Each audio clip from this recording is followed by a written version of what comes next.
ओम नमः ओम नमः ओम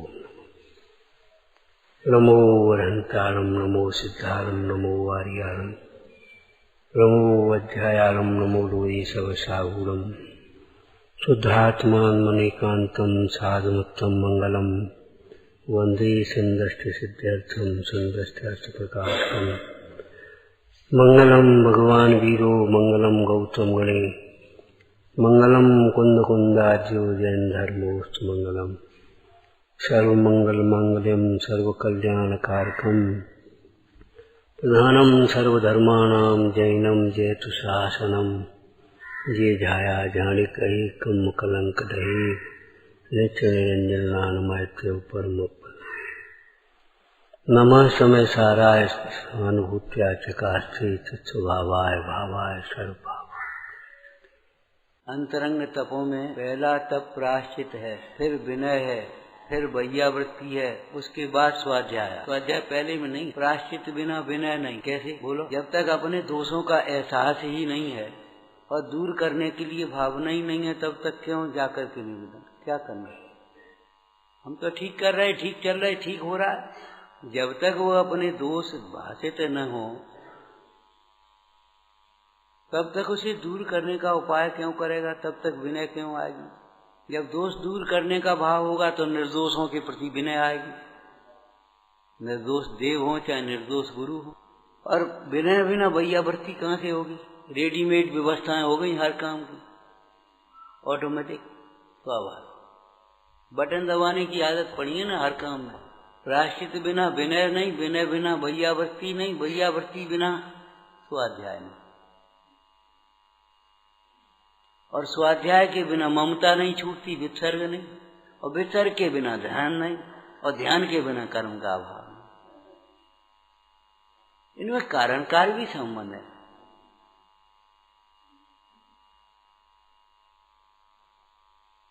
हम बार बार कहते भैया, विशेष रूप से इन अभ्यासी लोगों से, हम बहुत समझते इस बात को, छोड़ो, बहुत सीखना है इस बात को, भीतर समझो तब कुछ कर पाओ।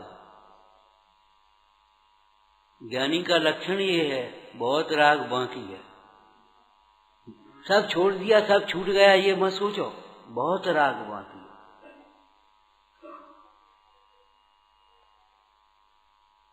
कछुआ बनो, खरगोश नहीं। वहां भी पहुंच गया, अरे नहीं अभी गंतव्य दूर है, चलते जाओ चलते जाओ। गंतव्य के बिना विश्राम कहाँ? बीच में कहाँ अटक गए? लक्ष्य पर दृष्टि रखो, साध्य पर दृष्टि रखो, तब कुछ बनेगी बात। नहीं तो कहीं अटक जाओगे, कहीं भटक जाओगे। और खरगोश, अरे अब क्या है, जरा सा तो रह गया, जब तक आएगा तब तक तो मैं पहुंच जाऊंगा। खरगोश की चाल तेज होने पर भी वह हार क्यों गया? पहुंच। और कछुए की चाल धीमी होने पर भी वो पहुंच क्यों? उसकी दृष्टि पीछे नहीं देख रहा था। पीछे देखोगे, हम बहुत जानते, बहुत समझते, तो हो गया काम।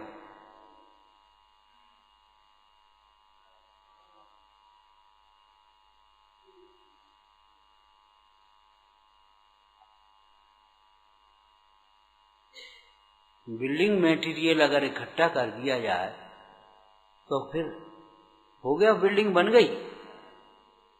अभी तो शिलान्यास नहीं है, बिल्डिंग मटेरियल इकट्ठा है, क्या हो रहा है जिज्ञासा पैदा करेगा। लेकिन शिलान्यास तो हो, और शिलान्यास किसे कहेंगे? शिलान्यास शब्द का अर्थ तो शिलान्यास, न्यास माने रखना, लेकिन परिभाषा तो नहीं है। शिलान्यास का क्या अर्थ है? मंगल कार्य के लिए मंगल भावना सहित मंगलमय पंच परमेष्टियों का स्मरण करते हुए, मंगल कार्य के लिए मंगल भावना सहित मंगलमय परमेष्टियों का स्मरण करते हुए, बड़े उत्साह से, आनंद से, समर्पण से, विनय से, यत्नाचार से योग्य स्थान पर शिला को रखा। वो शिलान्यास, चाहे कहीं रख दो, शिलान्यास थोड़ी हो गया। शिलान्यास से पहले आपको मालूम है पूरा नक्शा बन गया, और फिर योग्य स्थान पर उस शिला को रखा। वो शिला नहीं हटेगी फिर। सम्यक दर्शन शिलान्यास है, आप ये समझो। मोक्ष मार्ग की पहली सीढ़ी सम्यक दर्शन है, और सम्यक दर्शन की पहली सीढ़ी देवशास्त्र गुरु का सिद्धांत है। और अकेला इतना नहीं, परमार्थ वितरागी देवशास्त्र गुरु का, और सो भी 8 अंग सहित, कोरा नहीं। आदमी एक लोथड़े का नाम नहीं है, 8 अंग सहित।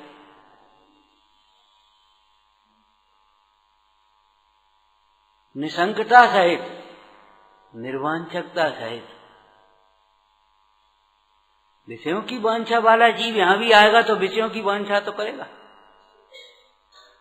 आज हो क्या गया? यही तो हो गया। बढ़िया, जैसा घरों में तैसे मंदिरों में।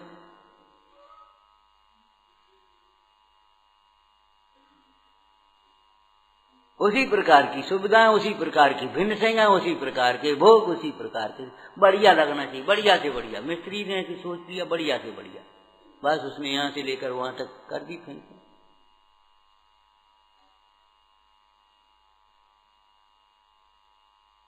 कितना महंगा पड़ता मेंटेनेंस, बहुत है। कितना महंगा पड़ता है। इतने में कितने साधकों का जीवन चलेगा, लेकिन वो नहीं सोच पाएंगे। एक बार एक चर्चा आई, हमने आपको भी बताई होगी। एक जगह हमको उदासीन आश्रम बनाना है, क्या करना पड़ेगा? हमने कहा उदासीनता लानी पड़ेगी। उदासीन के बिना उदासीन आश्रम थोड़ी रहेगा। उदासीन नाम पर जाने क्या बन जाएगा। शानदार बिल्डिंग बनाओ, शानदार व्यवस्था करो, शानदार के नाम पर वो गरम ठंडे नल लगाओ, गरम ठंडी वो लाइटें लगाओ, और वो पियो फलाना और जियो और वो। ये भगवान, ये उदासीन आश्रम थोड़ी है। दास भगवंत के उदास रहे जगत सो, सुखिया सदैव ऐसे जीव भगवान। लगना चाहिए कहीं आए हैं। आत्मा तब समझ में आता था, अब हम क्या कहें। अच्छा नहीं लगता कहने में, लेकिन कहना तो है ही। जब चक्रवर्ती जंगल में गए, वहां कोई बैठने की भी व्यवस्था नहीं है, कोई स्वागत सत्कार की कोई व्यवस्था नहीं है। मुनिराज अपने ध्यान में बैठे, क्या करके। सिकंदर की समझ में तब आया कि निर्गन साधु कौन होते हैं। जब वहां खड़ा, यहाँ तो कोई व्यवस्था नहीं थी, यही तो व्यवस्था है।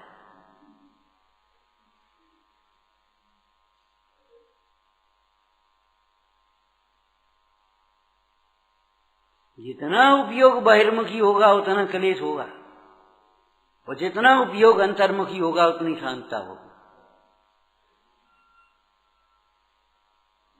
मोह दुख का कारण है और वेद ज्ञान सुख का मूल है। मिथ्यात्व कोई अधूरा मिथ्यात्व नहीं है, पूरा मिथ्यात्व। पूरा मिथ्यात्व का मतलब जो हम मान रहे सब उल्टा। जिसे अच्छा मानते हैं वो अच्छा है नहीं, और जिसे जो अच्छा है उसे समझ नहीं। जिसमें हिंसा नहीं हो सो अच्छा है। जो हमारे सम्यक्त्व के लिए अनुकूल हो, संयम के अनुकूल हो, स्वास्थ्य के अनुकूल हो, सो अच्छा है। कि जिसके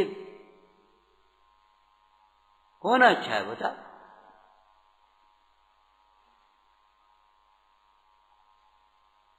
हम बार बार कह देते, भैया हम तुम्हें खुश करके कुछ लेने नहीं आए। तुम्हें खुश होने की व्यवस्था समझनी हो तो समझ लो।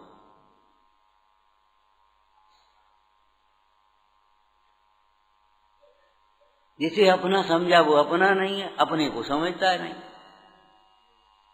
मैंने पूरा मिथ्या तो ऐसा थोड़ी है। जिसे देव, जो देव है सो समझता नहीं है, देव का स्वरूप नहीं समझता। और जैसा देव का स्वरूप समझ बैठे हो वो देव का स्वरूप है नहीं। एक जगह गए हम, तो मंदिर में वेदी पर भीतर वो बढ़िया बढ़िया वो झलमेल और जे वे और जो यानी क्या क्या वो डेकोरेशन के सामान होते ना, वो लगा दिया। हमने कहा भैया बेदी तो कम से कम खाली रहने दो। इसमें क्या दोष है, इसमें क्या है? घर जाओ भैया, तुम जानो, तुम्हारा काम जाने। गलती है जो हम आकर के बैठ गए, इसमें क्या दोष है?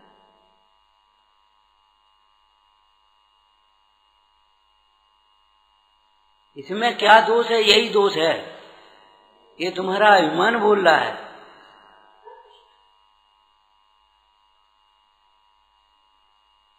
माने हमने दी और हमने लगाई, वो तुम क्या घटा रहे, ये हमारा मतलब, बस ये और कुछ नहीं।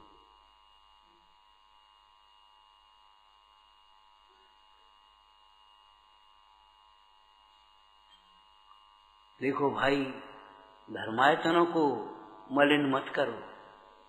मलिन माने धूल माटी से नहीं, ये तुम्हारे केमिकलों से मलिन होते हैं, हिंसा से मलिन होते हैं, झूठ से मलिन होते हैं। यहाँ बैठ करके विकथाएं मत करो, झूठी सांची बातें मत करो,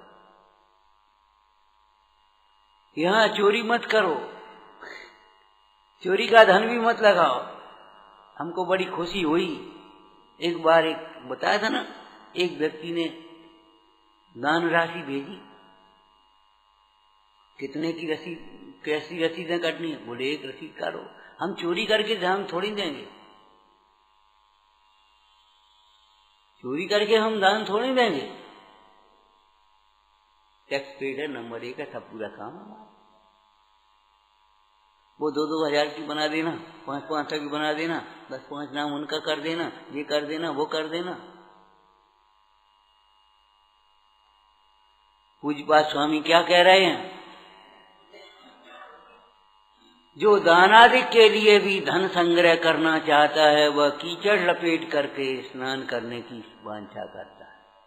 अरे कीचड़ लग जाए तो धोने लायक है, धोने के लिए लगाने लायक नहीं है। पुण्य के उदय से वैभव मिले तो दान करो, जब तक त्याग न हो तो। उत्तम बात तो ये है, उसका त्याग किया काय के लिए? आराधना के लिए। इत्यादि संपत्ति बहु तेरी जीर्ण तृणवत त्यागी।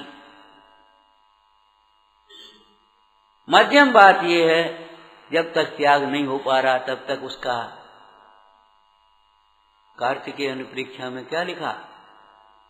पात्र दान, धर्मायतनों में दान, दान करो और न्यायपूर्वक भोगो। महाराज न्यायपूर्वक भोगो ये क्यों लिखा? ये प्रश्न किया पंडित जयचंद जी ने। जयचंद जी की भी एक टीका है छोटी सी, तो जयचंद जी ने प्रश्न किया कि भैया देखो, धन का त्याग करके आत्मा की आराधना में लगे भी तो धर्मात्मा हो गए, और धर्म प्रभावना के लिए, परोपकार के लिए दान किया, वो पुण्य भाव हो गया, और न्यायपूर्वक भोगने में पाप हो गया, और अन्यायपूर्वक भोगने में या संचय कर करके घरे रहने में महापाप होता है। बहुत संक्लेश होता है।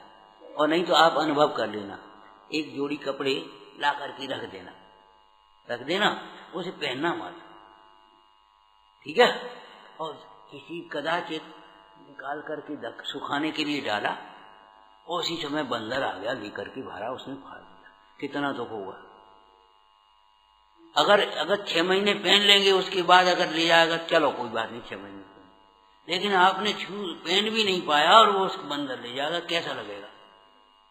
मर गए, एक दिन अभी शरीर में। जब वो छूटेगा बहुत संकलेश परिणाम होंगे। कितना कितना अनित्य भावना में कार्तिकेय अनुप्रेक्षा में लिखा है। जो धन को पृथ्वी में रखते हैं, कैसे मूर्ख है। धन तो पृथ्वी में से ही निकल रहा है, वसुंधरा कहते हैं, रत्नगर्भा कहते हैं, और धन तुम पृथ्वी में रखते हो। धन के मालिक बनो, धन के गुलाम मत बनो। धन आपके लिए है कि आप धन के लिए हो गए? धन के लिए हम चाहे कुछ करने को तैयार हो जाएंगे? नहीं, हमारे नियम पूर्वक, हमारी विधि पूर्वक, हमारे न्याय यत्नाचार पूर्वक, हमारे धर्म के अनुकूल अगर आना हो तो आप, नहीं आना हो घर जाओ, हमें नहीं चाहिए। जिन धर्म विनिर्मुक्तो माँ भव चक्रवर्त्यपि त्याचेटो दरिद्रोपी जिन धर्मानुवास है। जिन धर्म सहित दरिद्री, रोज कमा रोज खाओ, जिंदगी भर कोई चिंता नहीं, लेकिन एक बढ़िया फंड बना लो, उसके बाद फिर आराम से रहो, ये सब कोई कुछ काम का नहीं है। अन्याय पूर्वक संग्रह मत करना कभी। अन्याय का दान अन्याय से न कमाने लायक है, न अन्याय का काम धन हम रख सकते हैं, रक्षा भी नहीं हो सकती उसकी, जाएगा वो तो। और अन्याय का फल भोगने लायक भी नहीं है। अन्याय का धन और अभक्ष भक्षण का फल है क्या? आपने करिए श्रावकाचार्य की प्रस्तावना, लिखी है कि नहीं? बताओ उसमें क्या लिखा है। तो सब अन्याय का धन और अभक्ष भक्षण का फल है क्या? 50 वर्ष हुए, माने जितने जिसको हो गए, तो अभी धर्म का मर्म समझ में नहीं आता, रहस्य समझ में नहीं आता, तो सब अन्याय का धन अभक्ष भक्षण का फल है। श्रावक की पहली सामग्री है न्यायोपार्जित धनम, न्यायोपार्जित धन। आपके जितने भी प्रतिष्ठा और विधान होते हैं उनमें आचार्य निमंत्रण होता है। श्लोक सुना ना, क्या है? वो आचार्य के समीप जाकर के निवेदन करेगा। कौन? यजमान। क्या करेगा? मेरे पिता ने न्यायोपार्जित धन मुझे सौंपा है और मैंने भी न्याय से कमाया है, अपने कुटुंबियों का हिस्सा भी अलग कर दिया है, अपने अधीनस्थ और लोगों को भी जो कुछ देना है दे दिया है। अब ये धन हमारा जिन मंदिर बनाने की, धर्म की प्रभावना में करने के लिए हमारा भाव हुआ है, आपकी आज्ञा हो। तब वे कहेंगे जाओ कल आना। प्रतिष्ठा पाठ की बता रहे हैं हम आपको, जैसे प्रतिष्ठा पाठ में है कि नहीं, देखो आप प्रतिष्ठाएं आप कराते हो, हम तो ज्ञाने ज्ञानम प्रतिष्ठिते। और सच बात ये है, ज्ञानम ज्ञाने प्रतिष्ठिते के बिना ये प्रतिष्ठा भी नहीं हो पाएगी भैया। शास्त्र की प्रतिष्ठा यहाँ चौकी पर रखे हुए है कि यहाँ जमीन पर डाल देने में? बताओ। भगवान की प्रतिष्ठा वेदी में विराजमान में है कि चाहे कहीं अलमारी में रख देने में? तो आत्मा की प्रतिष्ठा, ज्ञान की प्रतिष्ठा तुम्हारी काय में? बोलो। ज्ञान में प्रतिष्ठित होगा, अन्य जगह प्रतिष्ठित नहीं होगा। संबर अधिकार में कैसी सुंदर चर्चा है। एक आकाश को अपनी बुद्धि में लेकर के ये दृष्टांत दिया, विचार करें इस आकाश का आधार कौन है? भाई आकाश किस में ये बताओ। अपन लोकाकाश में, लोकाकाश अलोकाकाश में, लेकिन आकाश किस में? आकाश तो फिर आकाश तो कोई ऐसी चीज नहीं जिसमें हो, तो आकाश आकाश में ही है। तो एक जब आकाश आकाश में है तो जीव जीव में है, पुद्गल पुद्गल में है।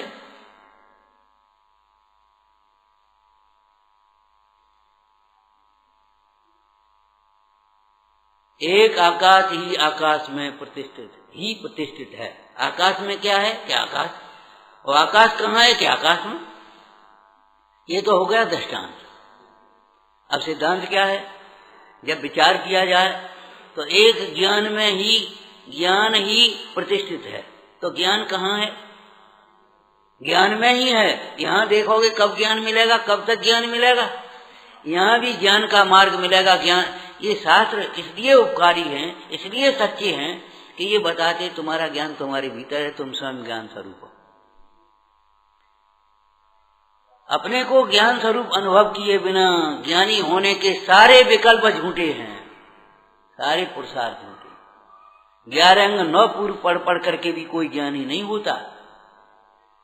और इन ज्ञानी गुरुओं की देशना, एक देशना सुन करके जो ज्ञान स्वरूप अनुभव करता है वह त्रियंच भी ज्ञानी हो जाता है। पुराण देखो आप, उस पर्याय में शास्त्र पढ़ने की तो योग्यता नहीं। सिंह हो, चाहे हाथी हो, चाहे गीत पक्षी हो, बताओ वहां शास्त्र तो ऐसे उठा ही नहीं पाएगा, शास्त्र तो पढ़ नहीं पाएगा, शब्द भाषा कैसे बोलेगा। लेकिन गुरुओं की एक देशना मिली, एक देशना, एक बार उपदेश सुना है। यहाँ भी एक ही बार की लिखी है। तद्भूतार्थ परिग्रहेण विलयम यदेक बारम ब्रजेत। है अनादिकाल से लगी हुई ये अज्ञानमय कर्ता कर्म की प्रवृत्ति, कर्ता कर्म की भ्रांति, ये समझ लो।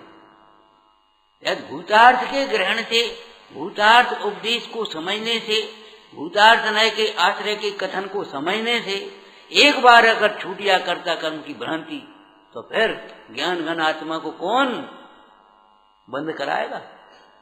कैसे हो?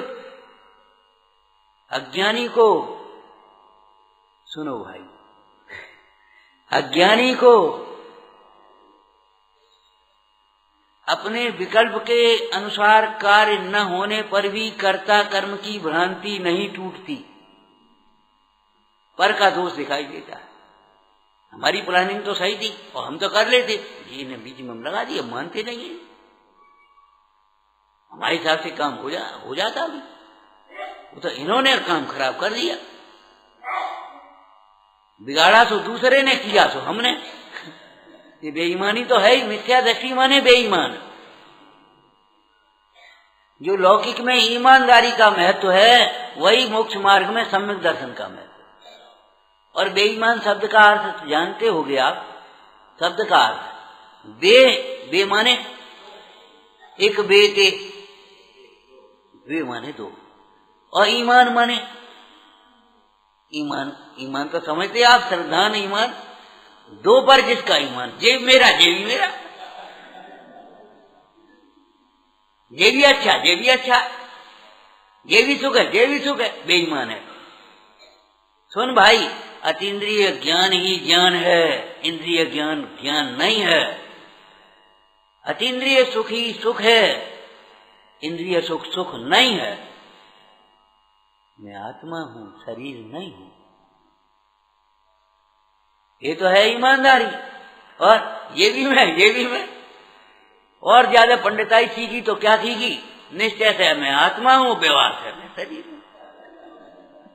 भैया तुझे पता है, ये भी एक नई विवक्षा है, वो अलग व्यवस्था है, लेकिन अगर यहां लगाएं तो क्या कहें? मैं आत्मा हूं, शरीर नहीं हूं, शरीर मेरा नहीं है, ये है व्यवहार। और शरीर मेरा नहीं है, ऐसी निर्ममता जब प्रकट हुई, तब प्रयोजन के वशीभूत होकर के वो शरीर को भी जीव कहना, ये व्यवहार हो जाएगा। कैसे?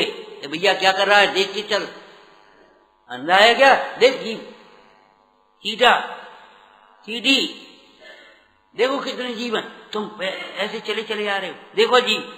अभी जीव है कि शरीर है? बोलो क्या है? लेकिन हम प्रयोजन बस उनको जीव कह रहे हैं, व्यवहार न है। क्या कहा? रक्षा कराने के भाव से प्रयोजन बस उस शरीर को भी जीव कहा जाए। भैया ये गुरुजी हैं, पिताजी हैं, माँ हैं, साधक हैं, श्रावक हैं, साधर्मी हैं, जरा थक गए होंगे भैया वर्ती, इनका पानी भोजन ये क्यों? शरीर के है कि आत्मा के? आत्मा थकता है क्या? आत्मा को भूख लगती है, आत्मा भोजन करेगा, आत्मा की भैया वर्ती होगी। क्यों भाई, क्या होगा बता? ये सब शरीराश्रित उपदेश है कि नहीं है?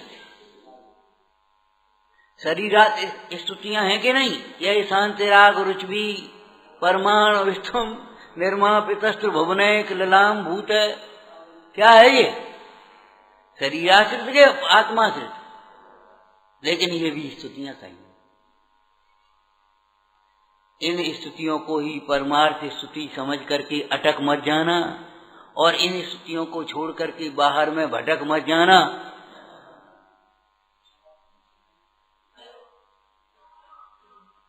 देहरी लांग करके भीतर आओगे, अब तो देहरी खत्म कर दी, अब तो देहरी खत्म है, न घर में न मंदिरों में, लेकिन फिर भी देहरी तो है ही। अरे ऊंची वाली नहीं रही, देहरी तो है ही उसकी। देहरी देहरी कोई नहीं कहते हैं, ये देहरी, कितनी देहरी है, कितना, मारे सबको देहरी कहते। तो देहरी को, इस देहरी को छोड़कर अगर बाहर जाओगे, भटकोगे, भीतर आओगे तो भगवान मिलेंगे। इस देहरी को छोड़ना तो है, लेकिन छोड़ करके भीतर आना है, बाहर नहीं जाना है। इस देहरी को पीठ नहीं करना है। भगवान की पीठ अनादर है, अभिनय है, अवज्ञा है कि नहीं? तो चैतन्य भगवान से बहिर्मुखी उपयोग है, वो अनादर है कि नहीं? विचारना।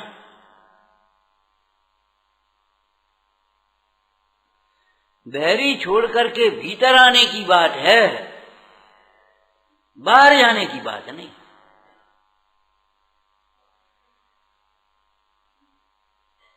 धर्मानुराग विराग के लिए छोड़ा जाएगा, और छूड़ा नहीं जाएगा, वो छूट जाएगा। ज्यों ज्यों विराग बढ़ेगा त्यों त्यों धर्मानुराग भी छूटता चला जाएगा। लेकिन विषयानुराग के लिए, विषयानुराग के वशीभूत होकर के धर्मानुराग कदापि छोड़ने लायक नहीं। पंडित टोटोमल जी क्या कह रहे हैं? प्रशस्त राग को छोड़कर अप्रशस्त राग रूप परिवर्तन करना तो ऐसा है जैसे कोई कड़वी वस्तु को छोड़ करके हलाहल जैसे, हलाहल जैसे। पीने लायक तो अमृत है। कल कहा था ना, अमृत माने आत्मा। विचार करो भाई, जिन्हें सच्चा जैन बनना हो, पंडित भागचंद जी ने क्या कहा सत्ता स्वरूप में? आलस्य छोड़ो, अनुत्साह छोड़ो, क्रिया सुधारो, ज्ञानाभ्यास करो। तत्वों के निर्णय के बिना, तत्वों के निश्चय के बिना जैन कैसे बनोगे तुम? केवल देवशास्त्र गुरु के बस नाम मात्र या कुल परंपरा से या देखा देखी सिद्धांत से सम्यक व्यवहार, सम्यक दर्शन भी नहीं होगा। उनके हिस्से का तान, मन, धन, कथा, शक्ति, द्रव्य, क्षेत्र, काल, भाव का जब तक समर्पण नहीं आएगा तब तक तुम्हारा ग्रहित मिथ्यात्व नहीं मिटेगा।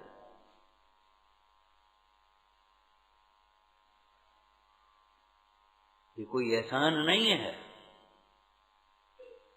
दृष्टांत दिया था ना, दान के का नाम क्या है शास्त्रीय भाषा में? अतिथि संविभाग व्रत। संविभाग लिखा कि नहीं? संविभाग लिखा कि और कुछ लिखा? अब संविभाग का मतलब सही बंटवारा, सम्यक बंटवारा, यही तो है। अब 4 भाई हों और मान लो 10 करोड़ की संपत्ति है।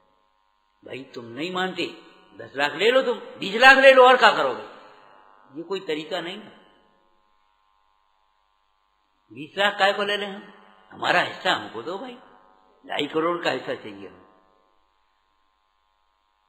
5,000 ले लो, 10,000 ले लो, 20,000 ले लो, 50,000 ले लो। अरे हमें नहीं चाहिए भाई, हम ये चाहिए जो आपकी आमदनी है उसका 10वां हिस्सा निकालो, निकाल करके अलग करो। और केवल पैसा के नहीं, 24 घंटे में कम से कम 10वां हिस्सा धर्म कार्यों में लगाओ, आत्महित के लिए। 24 घंटे का आपको समय मिला है कि नहीं? कम से कम 10वां हिस्सा इस धर्म कार्य के लिए लगाओ, अपने परिणामों की संभाल में और धर्मायतनों की संभाल में।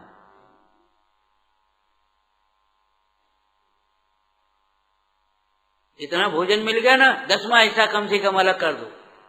उत्तम पात्र मिले वो धन्य भाग, मध्यम पात्र मिले मध्यम पात्र, जघन्य पात्र मिले जघन्य पात्र, और नहीं तो फिर करुणादान।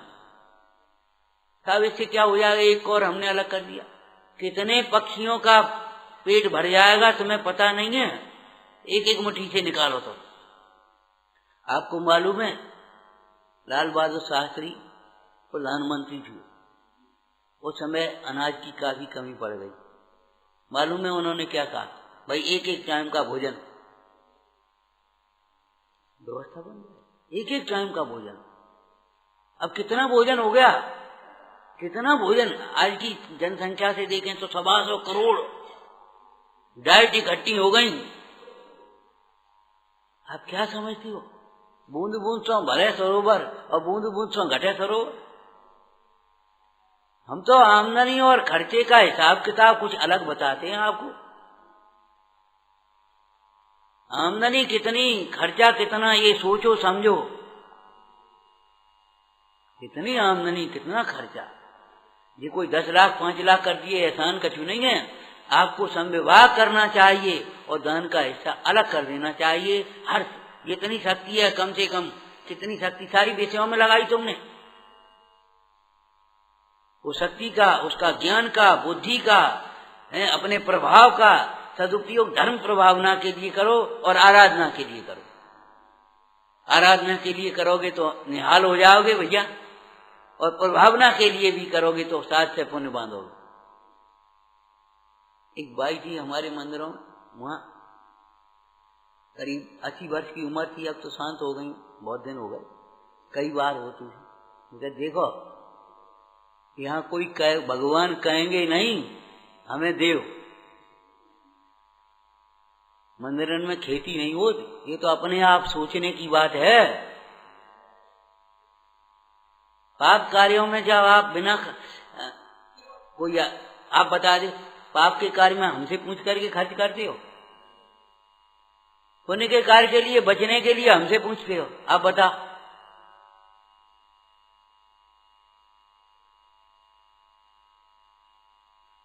जो ये प्रतीक्षा करते हमसे कोई कहे तब हम करें, वे कभी पात्र दान नहीं कर सकते, क्यों? पात्र याचक नहीं होते, ध्यान रखना। जो ये सोचते हैं, जो कहते हैं कि जरूरत हो तो हमें बता दियो, जरूरत तुम्हें हो तो लगा दियो। हमारे भगवान भी इतराग हैं, गुरु भी इतराग हैं, मार्ग भी इतराग है। याचना करने का मार्ग नहीं है, कभी नहीं बताना। तुम्हें जरूरत है अपने दान का सदुपयोग, अपने धन का सदुपयोग करने की, अपने पुण्य का, तो तुम बताओ, हम क्यों बताएं? कल बोले कि हम कुछ योजना, हमने की योजना बता तुम जानो, तुम्हारा काम जाने। हमारी तो एक ही योजना है, सब धर्म मार्ग में लगो, आराधना में लगो, स्वाध्याय करो, सब स्वाभिमान सहित। हमारे यहाँ तो दान में दातार पात्र की पूजा करते हैं, बताओ करते कि नहीं करते? नवदा भक्ति पूर्वक दान होता है मुनराजों को, और अन्य पात्रों को यथा योग्य भक्ति पूर्वक, यथा योग भक्ति पूर्वक होता है। माने पात्रों का उपकार दातार मानते, दातार का उपकार पात्र नहीं मानेंगे। उल्टी गंगा मत बहाओ।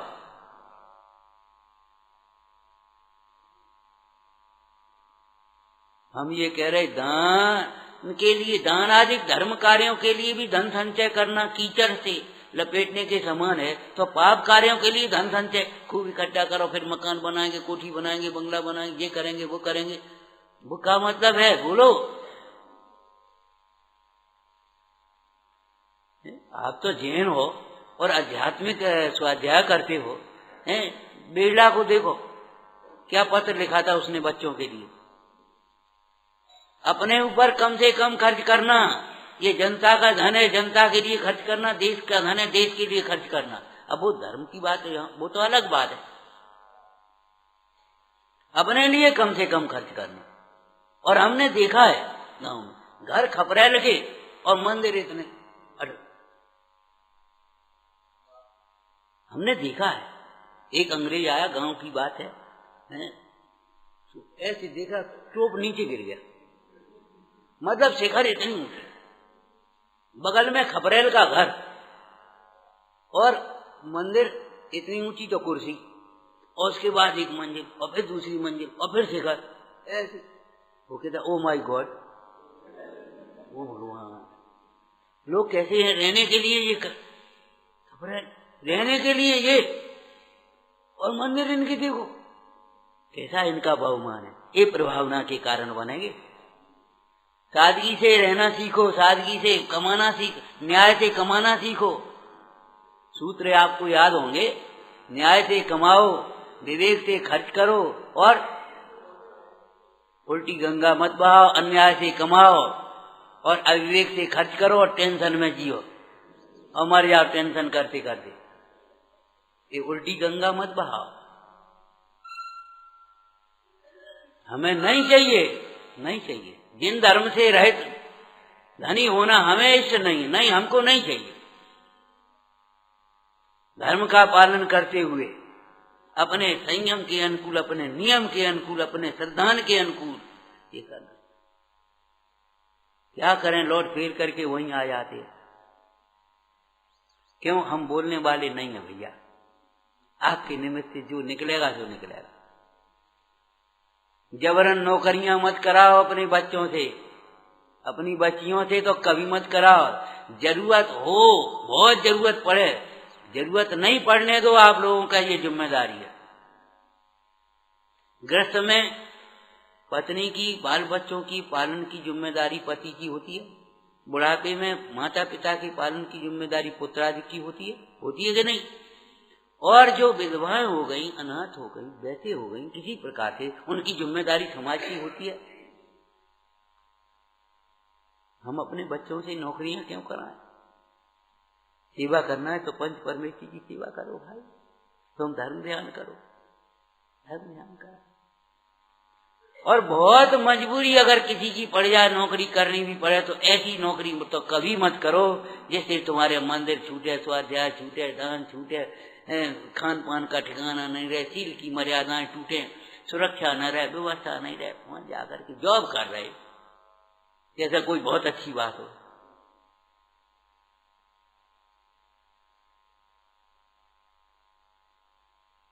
पढ़ने लायक तो ये है, अहमिक को पढ़ाई कर रहे, जो काम की पढ़ाई है सो करो जिससे तुम्हारा कुमरण मिटे, शांति से जीने की कला सीखो, ये पढ़ाई करो।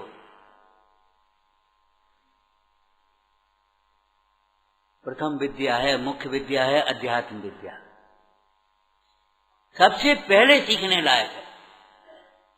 अगर नहीं सीख पाए तो कुछ नहीं काम का।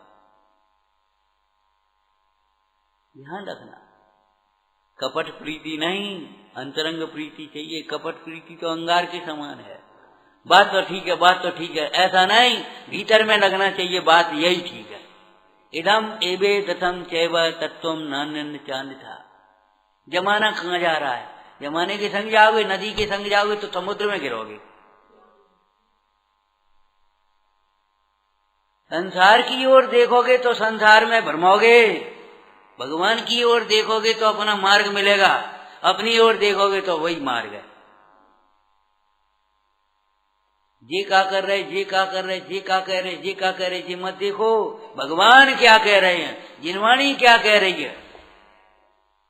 अरे एक छोटा बच्चा भी है, उसको भी आप खाने के लिए दो या 10 रुपए का नोट दे मानो, तो वो ऐसे देखेगा माँ की ओर, माँ की ओर देखेगा। माँ कहे ले ले, मामा है, चाचा है, ले ले, कोई बात नहीं, तो अभी थोड़ा सा सोचेगा, फिर ले लेगा। और अगर माँ हम नहीं लेंगे, माँ की ओर देगा कि नहीं? आप माँ की ओर क्यों नहीं देखते? जिनवाणी में देखो, ये लेने लायक है कि नहीं, देने लायक है कि नहीं, करने लायक है कि नहीं, सुनने लायक है कि नहीं, पढ़ने लायक है कि नहीं, विचारने लायक है कि नहीं, याद रखने लायक है कि नहीं, जिनवाणी में देखो।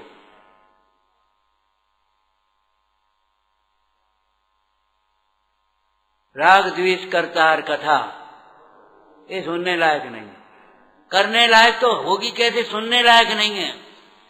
बड़े रस ले लेकर के सुनते रहते हैं दूसरों की बुराई भलाई, और ये और वो, उसमें नमक मिर्च और मिलाएंगे और बैठ करके मुंह मच्छी हो गए हम। सोचो समझो, कौन किस परिस्थिति में कैसे कार्य करते हैं, कौन किस परिस्थिति में कैसे कार्य करते हैं, समझना चाहिए। तुम संभालो, हम पे टाइम नहीं है, जाके ले टाइम है कि काम करने वाले की टांग खींचेंगे।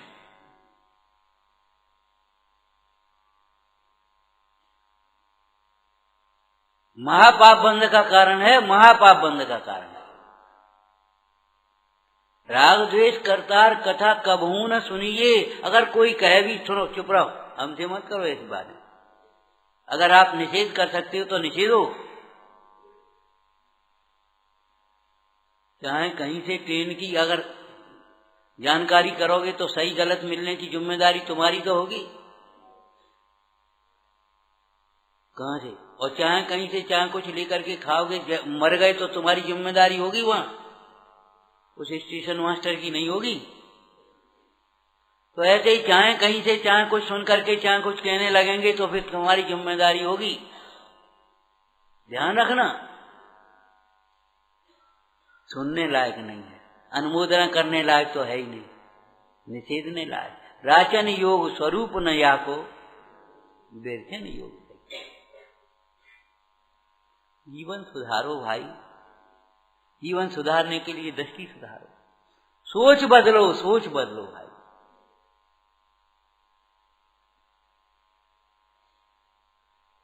जिसे मैं समझ लिया वो मैं नहीं हूं, जिसे मेरा समझ लिया वो मेरा नहीं, जिसे सुख समझा वह सुख नहीं, जिसे ज्ञान समझा वह ज्ञान नहीं,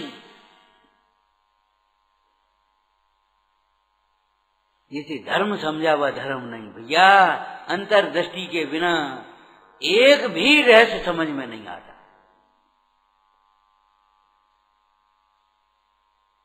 अंतर्दृष्टि करो,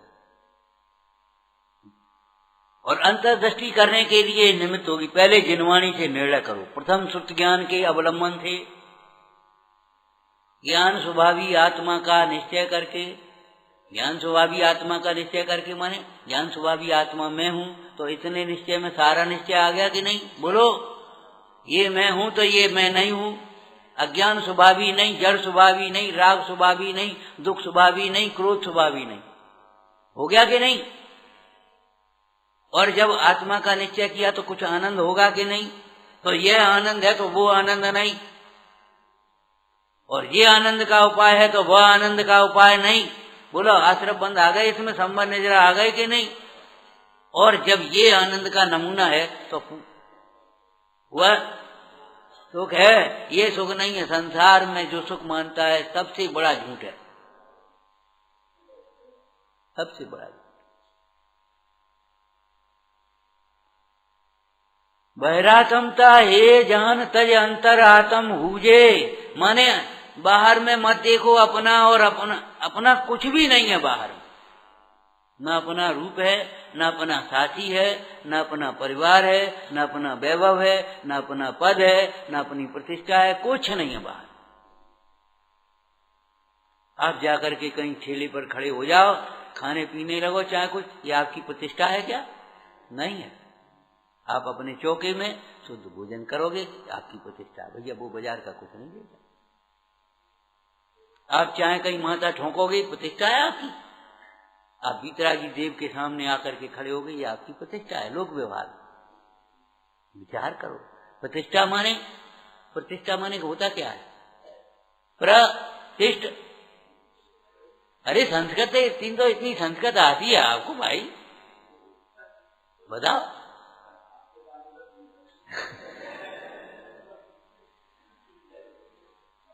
अपने सामने देखो, याद आ जाएगी भैया। सुनो भैया, हमारे सामने भूल नहीं जाओगे, याद आ जाएगी। अगर सामने देखोगे तो भगवंतों के सामने अपना स्वरूप याद आएगा, भूलोगे नहीं। भूलोगे तो इनके सामने देखोगे, इनके सामने देखोगे तब। ये जिन बिंब, ये जिन मंदिर, ये जिन वाणी, ये जिन आगम, जिन शास्त्र अथवा तो जिन गुरु अपने स्वरूप को प्राप्त करने के निमित्त हैं, यही भूलेंगे तो याद कहाँ आएगी? एक चोर आया, उसने प्रतिमा देखी, बिल्कुल सोने जैसी लग रही है, इस भटक की होगी, इतना तो इतने की होगी, कम से कम आज 10 लाख की तो होगी। सोच लिया इसको कैसे उड़ाएं, पाप बांधा। तो ये भगवान का जो देखना है, दर्शन है, वो चोरी में निमित्त हुआ कि नहीं? एक प्रश्न आया था बहुत पहले, अब चोर को ये परिणाम आएगा नहीं? अगर ये प्रतिमा ऐसी नहीं होती तो काय को परिणाम आ दे? तो चोरी में निमित्त हुआ कि नहीं? भैया भगवान चोरी में निमित्त नहीं है। भगवान को देखा ही कहां उसने? उसने धातु और नोट और पैसा और कीमत देखी है, भगवान देखे ही कहां है?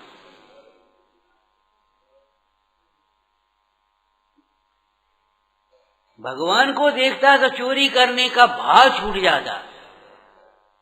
सब पावपणा सुनो।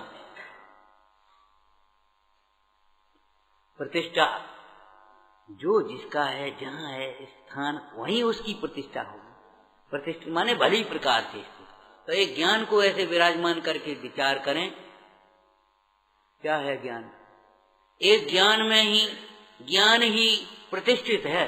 वाह, भूल गए होंगे, दो ही लगा दिया, दो ही लगे ना। एक ज्ञान ही प्रतिष्ठित है। अरे एक ही लगाओ ना, कि तुम होते कौन है लगाने वाले? दो क्यों लगाए ये समझो। हमने आपको कहा था जिनवाणी में संशोधन नहीं हो सकता, जिनवाणी समझ करके अपनी बुद्धि में संशोधन करो। हमने कितनी बार आपसे भी कहा भैया मौलिक चिंतन नहीं, पहले जिनवाणी में देखो। बच्चों को हमें मौलिक चिंतन नहीं समझाना है, जिनवाणी समझाना है। मौलिक चिंतन माने मूल से जुड़ा हुआ चिंतन, मूल से जुड़ा हुआ चिंतन। मूल शुद्धात्मा है, अध्यात्म में, अंतर में, निश्चय से और व्यवहार से मूल। और सर्वज्ञ भगवान तो धर्म का मूल है। मूल आमनाय से मिलाना चाहिए, मूल आगम से मिलाना चाहिए। लौकिक में भी ट्रू कॉपी से ट्रू कॉपी नहीं होगी, ओरिजिनल कॉपी चाहिए। यहां से मिला। किसको कहते हैं कर्म, किसको कहते हैं धर्म, किसको कहते हैं पाप, किसको कहते? तुम अपनी कल्पनाएं करोगे तो कैसे काम चलेगा? तुम्हारी ताकत नहीं है इतनी। जो जानता नहीं आपको वह जानता नहीं पाप को। सच्ची बात है, उसे लगता नहीं है ये पाप है।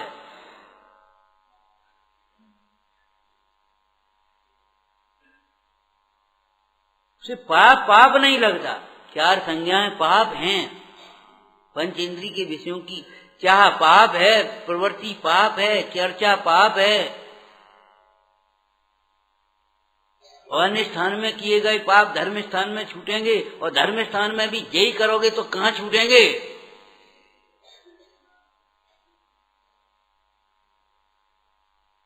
ये बाहर की चमक दमक नहीं, अपनी परिणति को चमकाओ। जिनवाणी सजाना वो भी ठीक है, बहुमान है। हम ये नहीं कह रहे जिनवाणी को चाहे जैसे पटक दो, जिनवाणी भी सजाओ। और जब भीतर भाव होगा तो सजाएगा ही, कहने की जरूरत नहीं पड़ेगी।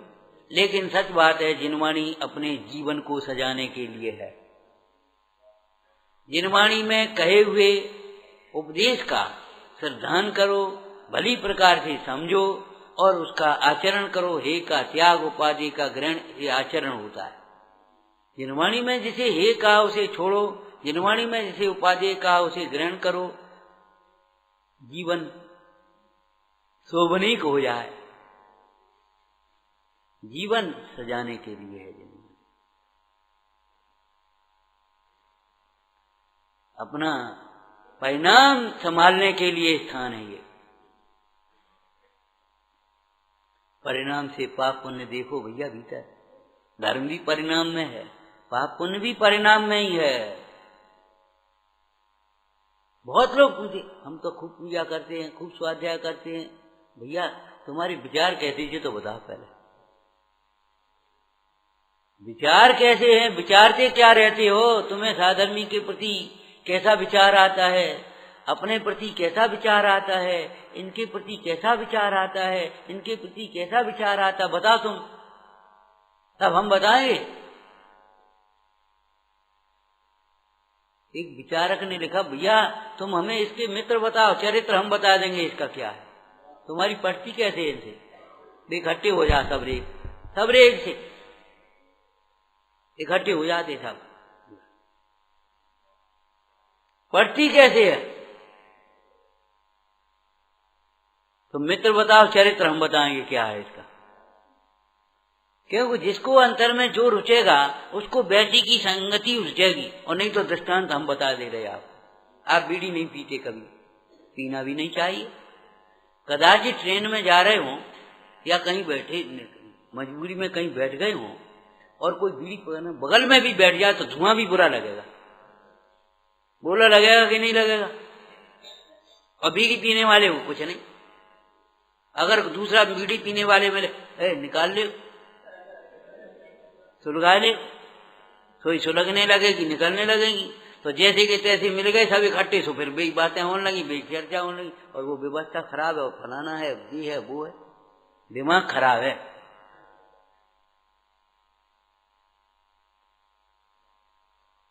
हम ये कह रहे धर्मायतनों को मलिन मत करो, धर्मायतनों में आकर के अपनी मलिनता धो, अपनी परिणति को पवित्र करो। उसने कहा था पर्वत के संबंध में, वहां जाकर के चाहे किसी का चाहे कुछ मत खाओ पियो, नियम लेकर के चलो, वंदना करने चले। वे खड़े हो गए, वे तो पानी लेके खड़े हुए, तुमने कहा वो बोतल नहीं है, कल मिल जाएगी, तुमने ये गंदगी फैलाई है। तुमने माने तुमने नहीं, माने जैन नाम धारण करने पर भी न जिन्हें जैनत्व का ज्ञान है, न जिन्हें जैनत्व का गौरव है, उनने ये जैन धर्म की अप्रभावना की है, गंदगी फैलाई। कम से कम पूत तो बनी रहो, कपूत तो मत बनो। ये जिनवाणी माँ है। कुपुत्र माने कहे तुम्हारे समाचार में यही लिखी है, धिक्कार है अगर ये कोई कह दी तो। कहे तुम्हारे मंदिर में यही हो, तो तुम्हारे गुरुजी ने यही सिखाओ है। धिक्कार है अगर ये बातें अगर कुछ तुम्हारे संबंध में हो जाए तो। साबकाचार में लिखा है 100 खंड हो जाएं अगर हमारे निमित्त से धर्म की प्रभाव न। बेकार ये कपूत का लक्षण है। पुत्र का लक्षण पिता की प्रतिष्ठा को बनाए रखे, और सुपुत्र का लक्षण है पिता की प्रतिष्ठा को, धर्म परंपरा को भी बढ़ाए। ध्यान रखना, केवल पैसा को नहीं बढ़ाए कि पिताजी का कच्चा मकान था, हमने कोठी बना ली। अरे पिताजी पूजा करते थे, हम स्वाध्याय भी करते हैं। पिताजी पूजा स्वाध्याय करते थे, हम तत्व चिंतन के लिए भी बैठते हैं।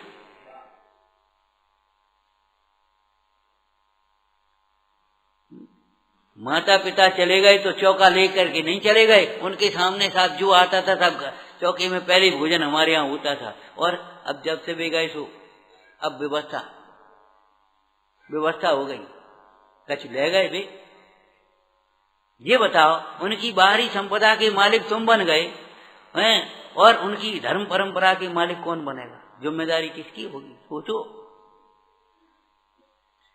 सोच बदलो, सोच बदलो। बाबा चले गए तो आप बाबा बन गए कि नहीं बन गए? ये क्यों भूल जाते हो? कहां चले गए? आप बाबा बन गए। पिताजी चले गए, आप पिताजी बन गए। सोचना सीखो भैया।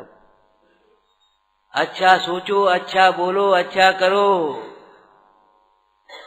गांधी जी ने नास्ती से कहा बुरा मत बोलो, बुरा मत सुनो। तो ऐसे ही हम यहाँ कह रहे, अच्छा सोचो, अच्छा बोलो, अच्छा सुनो, अच्छा करो। अच्छा माने आत्महितकारी, स्वपर हितकारी, जिसे आराधना बढ़े और प्रभावना बढ़े वो तो है अच्छा। जिसे आराधना प्रभावना का घात हो वो को अच्छा नहीं हो सकता। शास्त्र के दृष्टांत बता दें, टाइम तो हो ही गया। वो तो हो गया, हमें मालूम है नहीं है। विचारना, वैश्या का श्रृंगार प्रशंसनीय है कि निंदनीय है? बोलो। शील रहित का श्रृंगार भी निंदनीय ही है। ऐसे श्रद्धान रहित का, धर्म रहित का जीवन, वैभव, पद, प्रतिष्ठा, भोग, संयोग, सुंदरता सब निंदनीय है, प्रशंसनीय नहीं।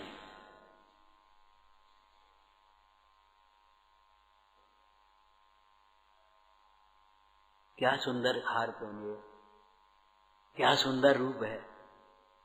अरे निंदनीय है, वो देखने लायक नहीं है।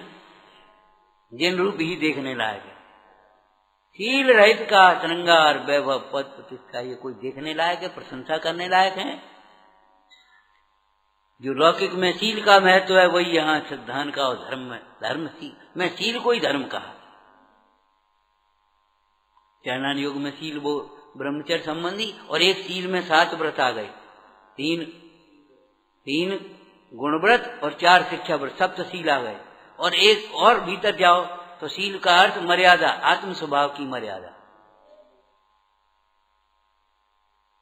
अष्टपावड़ में जब शील की चर्चा करी तो 2 प्रकार से, एक स्त्री की अपेक्षा, एक आत्मा की अपेक्षा। विचारना किसकी प्रशंसा करते हो। प्रशंसनीय वह है, देखने लायक वह है जो अपनी ओर देख रहा है, सुनने लायक वह है जो अपनी सुना रहा है। अपनी अपनी कहो ये नहीं है, अपनी हित की कहे। अच्छा वह है जो आत्महितकारी हो, स्वपर कल्याणकारी। गुरु के लक्षण कहा, आप तरह और उनको तारे। स्वयं आनंदित रहते हैं और जगत से, जीवों से क्या कह रहे हैं? मुंह से नहीं कह रहे, सर्वांग से कह रहे हैं, हे जगत के जीवो, क्या तुम शरीर को अपना मान मान कर रो रहे हो? क्या तुम परिवार के मोह में दुखी होते टेंशन में पड़े हो? अपने को आत्मा देखते हुए देखो, हम आनंदित हैं, इसी प्रकार तुम भी आनंदित रहो। सतत मन बबामन, हम जैसे अनुभव करते हैं ऐसे ही तुम भी ऐसा ही अनुभव करो। तो ज्ञान स्वभावी आत्मा का निश्चय किया तो बोलो कौन सा निश्चय रह गया? उसमें सारा निश्चय तत्वों का अंतर्गर्भित हो गया। और जब तत्वों का निश्चय है तो यही ये तत्व किसने बताए? कहे जिन ज्यों का त्यों, बोलो किन्होंने कहे? अब उनका ही विश्वास नहीं है तो बताओ उनके कहे तत्वों का विश्वास कैसे होगा?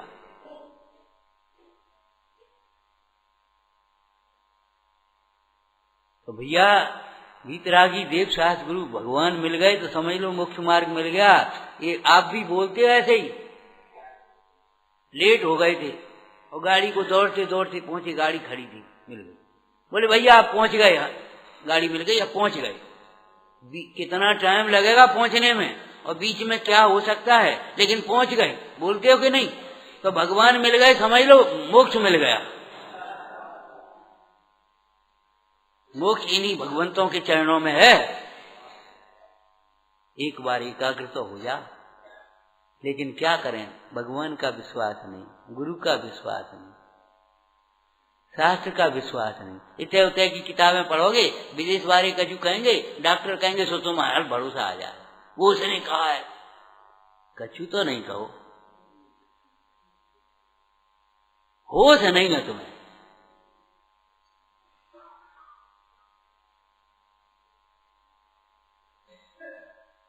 विचारो, पक्षपात को छोड़ो, अमृत को पियो।